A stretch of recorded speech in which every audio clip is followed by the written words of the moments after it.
ನಿಮ್ ಕಾಲ ಕಟ್ಕತೀನಿ ಡಾಕ್ಟ್ರೆ, ನೀನ್ ಬದುಕ್ಬೇಕೋ ಬೇಡವೋ ಉರಿ ತಡಿಯಕ್ ಆಯ್ತಿಲ್ಲ ಅಂದ. ನೋಡಪ್ಪ ಹಂಗಿದ್ಮೇಲೆ ಏನೋ ಸಮಸ್ಯೆ ಜಾಸ್ತಿನೇ ಅದೇ, ಸ್ಕ್ಯಾನಿಂಗ್ ಮಾಡಿಸ್ಕಬ ಅಂತ ಬರ್ಕೊಟ್ರು.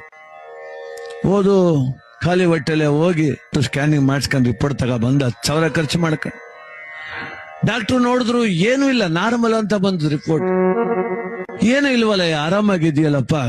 ಯೋ ಡಾಕ್ಟ್ರೆ, ನಾನು ಸುಮ್ನೆ ಹೇಳೋಣ ಡಾಕ್ಟ್ರೆ, ಏನು ನಿನ್ ಸಮಸ್ಯೆ? ಅಯ್ಯೋ 8 ದಿನ ಆಯ್ತು ಡಾಕ್ಟ್ರೆ, ಅವತ್ತಿಂದ ಹೊಟ್ಟೆ ಬಗ ನುರಿತದೆ ಅಂತ.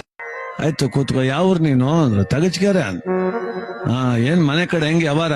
ಅಯ್ಯೋ ನನ್ ಯಾವಾರ ಕಟ್ ಬೆಂಕಿ ಹಾಕ ಬಾಪ, ನೆಕ್ತಿಗೆ ನಮ್ಮ ಅಪ್ಪ ಕೊಟ್ಟು ಸೈಟಲ್ಲಿ ಒಂದ್ ಮನೆ ಕಟ್ಟುಕ ಅಲ್ಲಿಲ್ಲ ನಾನು. ಆಯ್ತು ನೀನ್ ಮನೆ ಕಟ್ಲಿಲ್ಲ, ನಿಮ್ ಬೀದಿಲಿ ಇನ್ಯಾರ ಮನೆ ಕಟ್ತಾ ಇದಾರೆ ಅಂತ. ಅಯ್ಯೋ ಕಳ್ಳನ ಮಕ್ಳು ಎಂತೆಂತ ಬಿಲ್ಡಿಂಗ್ ಕಟ್ತಾರ ಗೊತ್ತಪ್ಪ ಅಂತ.